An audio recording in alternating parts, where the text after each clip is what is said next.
Hello and welcome to 31 Days of Terror 2023, day number 2. And I have 3 spooky stories for you today, and story number 1 comes from Terry Marie. I've been told in the past that I have some sensitivity to the paranormal, but I've never explored this fully.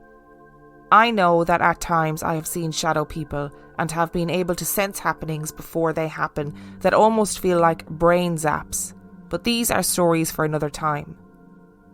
I find the stories about dream demons and sleep paralysis particularly captivating and wanted to share one of my own, as well as some other spooky goings on in the house we first moved into in England. This happened years ago when we first moved to England from Scotland. My family and me moved down to escape a bad situation in 2004. I was the oldest of 3, being me 10, my brother 9 and my sister 6. We moved to the town of Ipswich into a 2-bedroom house. It was a tight squeeze as a family of 5, but we made it work and settled into our new life. It quickly became apparent that the house had its quirks. Late at night, footsteps and knocking could be heard, but this was generally put down to the house being old. The main activity seemed to happen in our parents' room and the hallway between their room and the upstairs bathroom. Through the house at times you would feel like you were being chased, and would feel watched, which can all be put down to childhood imagination. However, something I was never able to brush off, even now in 2023, would be an occurrence in our bedroom. In our bedroom there was me, my brother and my sister in bunk beds that sat against the walls on opposite sides of the room, leaving space for us to play in the middle. That night we lay and chatted as usual before eventually falling asleep. I was always a light sleeper, and it wasn't unusual for me to wake in the night. When this happened, I would typically lay until I could hear birds sing, indicating that it was okay to get up as per Mum's rule, or until I fell asleep again. So when I woke that night, it wasn't an unusual occurrence. I sat up and looked around my room before fixing my gaze on my brother, who was stood with his back to me in the middle of the room. As I was on the bottom bunk, I could see quite clearly that he was stood with his head hanging down, but was otherwise completely still. I went to ask him what he was doing, but when I opened my mouth to speak, no noise came out. While I wondered why I had suddenly lost my voice without so much as a sore throat prior to this, my brother began to turn towards me. Except it wasn't him. His face was pale and featureless other than 2 deep holes where his eyes would be and an elongated mouth, which almost resembled the ghost face mask from the Scream movies. Not that I knew that at the time. I screamed, at least I tried to scream. Again, no noise came out, despite the physical strain in my throat. I closed my eyes as tight as I could and put my hands up to guard my face, as he had now started towards me. Just then my mum had opened the door to check on us as she usually would in the night, being a light sleeper herself, and found me sitting straight up in my bed with my hands up protecting myself. Whoever or whatever it was that was making its way towards me was now gone, and my brother was in his bed sound asleep. Needless to say, I didn't get back to sleep that night.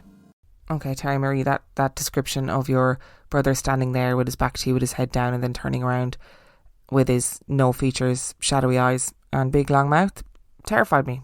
I had the heebie-jeebies when I was reading it. How absolutely petrifying. I'm pretty sure I would never forget that too. And story number 2 comes from Claire. Every time I listen to an episode about possession, hauntings or poltergeists, my house makes weird sounds, and I swear one time a book flew off a shelf. But here's the reason I emailed you. First, I need to give you some backstory. I'm a twin, not identical and no physical powers, sadly, to Grace, who has epilepsy. She is very fun, although at times a bit needy. I have 2 other siblings who are twins also, named Annabelle and William. We all share a bedroom and we use bunk beds. Right now it's used as storage, so it's a little messy, but in it we have a full-length mirror. One night I woke up to go to the bathroom. Everyone else was asleep. Now I'm afraid of the dark, so I usually have the lights on, but that night they were all off. I walked out and the office door was wide open. I swear there was someone staring at me in the full-length mirror. I blinked and rubbed my eyes and it was gone. I walked into the bathroom and the same black shape was in the mirror. I was terrified. I walked as fast as I could without stomping, and I jumped into bed and prayed with my big Bible on hand. I don't know how I fell asleep, but somehow I did. I haven't told anyone about this story because it still terrifies me to this day. So, first off, Claire, I feel like you are quite young, from what I can gather from your story and from the pictures that you sent me, which I really appreciate because they helped me to understand the layout of your bedroom and where this mirror was. Today's episode is brought to you by BetterHelp. Do you ever find yourself just as you're trying to fall asleep that your brain suddenly won't stop talking? Do your thoughts start racing right before bed or at other inappropriate moments? And I don't just mean when you've just watched a terrifying film and you're too freaked out to go to sleep. That's not what I mean.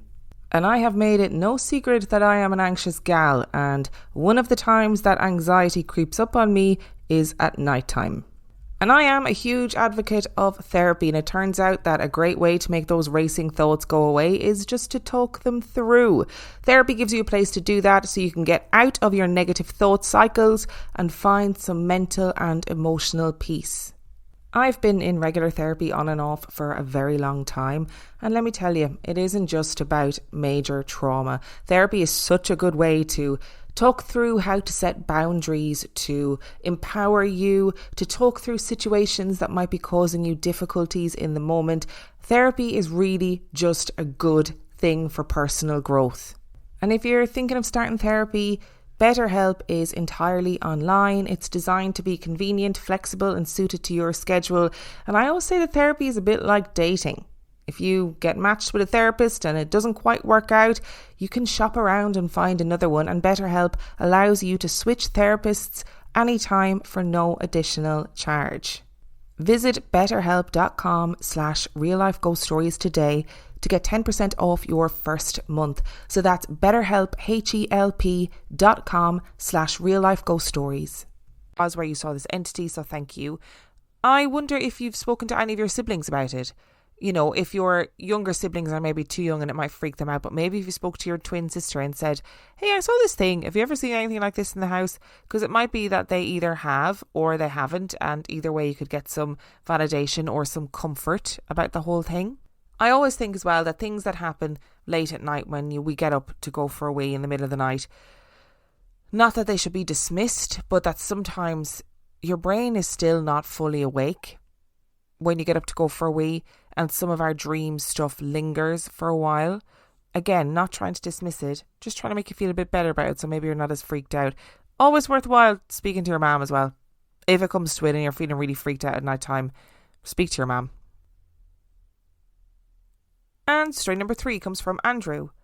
I live in Columbus, Ohio, which has been undergoing massive housing shortages and redevelopment for about a decade. As a result, in 2020, I was living in what had been a nice family home 100 years ago, but had since been chopped up into a 6-room shared home. Everyone in the house was between 21 and 30, which added dating into the mix and meant that the house contained anywhere from 5 to 10 people on any given night. So there were always things being moved mysteriously and doors being found open that no one knew who opened, and just too many people in the house to get together and keep a track of the weirdness.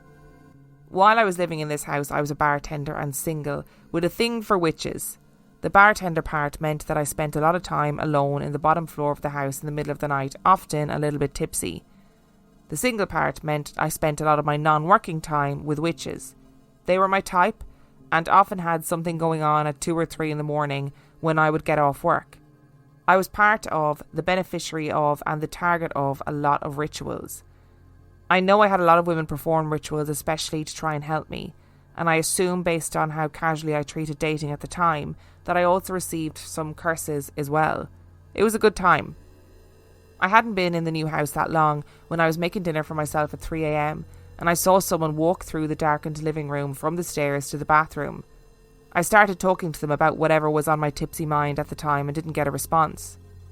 After about half an hour, I went to check the bathroom to see if whichever roommate was all right, but the room was empty. No one had left the bathroom after I saw the shadow walk through the room. Creepy one-time experience, right? Except that it happened all the time. I lived in that house for a year and I can't tell you how many times I saw a silhouette walk through that room. It probably happened 1 out of every 3 times I was making my after-shift meal. It was so common that I just treated it as another roommate. When some nights while I was cooking I would pour a drink for it and leave it in the living room just to make sure we were on good terms.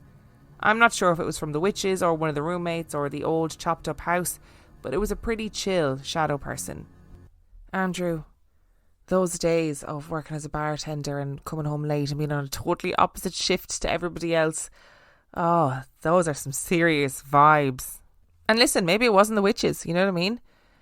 Maybe you were at the receiving end of some ritual stuff, yeah, but maybe also they didn't bring the shadow person. Maybe the shadow person was just there in the house tipping around. I remember living in a house share with like 5 other people and loving every second of it because it was chaotic and weird and wonderful, and I just thought it was so much fun.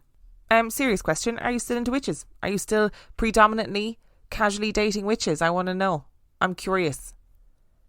Thank you so much for listening to day 2 of 31 Days of Terror. Thank you to Terry Marie, Claire and Andrew for sending in your stories. Remember, if you would like to send in your story, you can do so by emailing it to reallifeghoststoriespodcast@gmail.com. You can also check out the website reallifeghoststoriespodcast.com. And if you are desperate for some extra spooky content, you can subscribe to the Patreon. That is patreon.com/reallifeghoststories, where for $5 a month or $2 a month you get access to heaps of extra content, as well as every single main and mini episode completely ad-free. And on that note, I shall see you next time.